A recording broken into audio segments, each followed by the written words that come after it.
So leading up to this fight week, and obviously his camp went better, you said, than it has before. Yeah, this camp's better than last camp, and he was ready last time too. But let's face it, he got a little tired.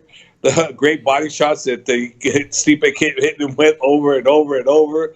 I mean, they contributed to that loss. Those body shots is what, on top of the fact that he was getting tired, but those body shots took a lot out of him. Even if he was in great shape, I think those body shots would have done some damage anyway. So those body shots are really key factor in the win for Stipe last time.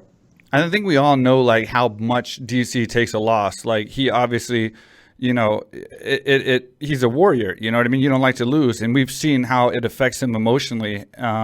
And that shows you how much of a warrior he is. He's not one of these guys that show up and it's like, if I lose, I lose, whatever. I'll just go on and pick myself up. Of course he'll pick himself up, but a loss to him is like death. And so like, I feel like, he definitely wants to win, and he definitely hates losing. And this is like his redemption time. I feel like mentally, from his interviews, from him talking with Ariel, from him, from the things I've seen, my podcast with him as well, he seems like he's in a very confident, very hungry, very motivated place right now, because he has a chance to, not beat Stipe twice or do. I mean, he has obviously beat him twice, but I mean, not in a row. This is a chance for redemption. This is a chance to like, be the best and actually put himself apart, considering he did lose the last one. So I feel like he's got that confidence and he's got that hunger that's going to be important, I think, in this fight.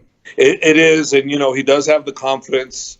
He has the motivation. He's in better shape. There's no back problems. Everything's good. Awesome. Hopefully we'll keep it that way and there's no injuries, but everything right now is great, and it's just a matter of the fight's the fight now. We'll do our part, and all the coaches are on track. DC's on track, and this fight here is the greatest heavyweight of all time, and not UFC all time, includes everybody. Because I thought Fedor was the greatest of all time, but when you continue fighting, when he did, it tarnished. He's still one of the greatest, but you can't consider him the greatest anymore because of the amount of losses and KOs that he's gotten over. Yep. When he probably should retire. But think about it. He's not much. If I'm not mistaken, they're pretty close to the same age.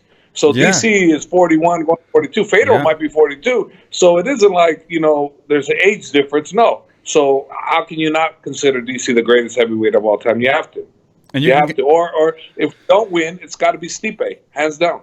And you can compare the fact that Fedor may have had more fights early on in his career, whatever, in MMA, but then you look at the level of wrestling DC's had and the wear and tear that's taken on your body, it's the same. So, I mean, it's a very good comparison between him and Fedor as far as like the wear and tear on the body, the age, but yet DC is fighting at the highest level to be the best ever at 41 years old.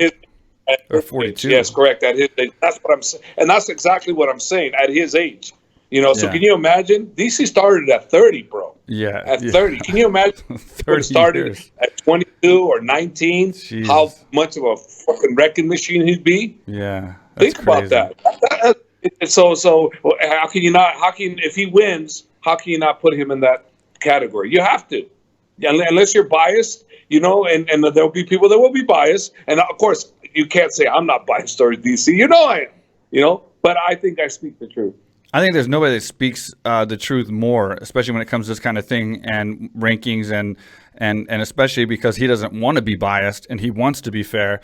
But when Dana himself says that this is going to be the greatest heavyweight of all time, that's enough. I mean, he's not going to be biased. You know what I mean? Like he's going to say how it is when it comes to like fights and rankings on that level.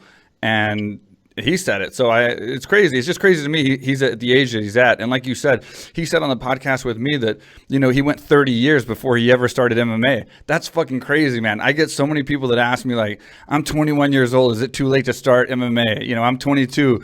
Is it too late for me to start MMA? And I got DC, the greatest, potentially after this fight, the greatest heavyweight to ever do it.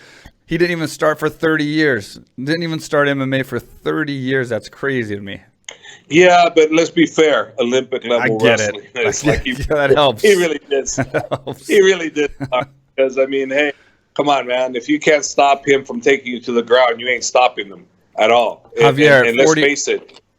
If 40 his years... earlier career, he smashed guys, take him to the ground. If you could stand with him, you'll do well. But if you couldn't stand with him and you're on your ass, he'll maul you. And then, you were around when he was mauling people when he first started. He mauled me. He didn't, his stand-up where it's at now, but his, Olympic level wrestling was the X factor. And so, yeah, if you're young, you can pick up 21, 22 and then pick up good skills. But if you're older, the 30 range, and you have no wrestling, you have no, man, it's going to be a rough road.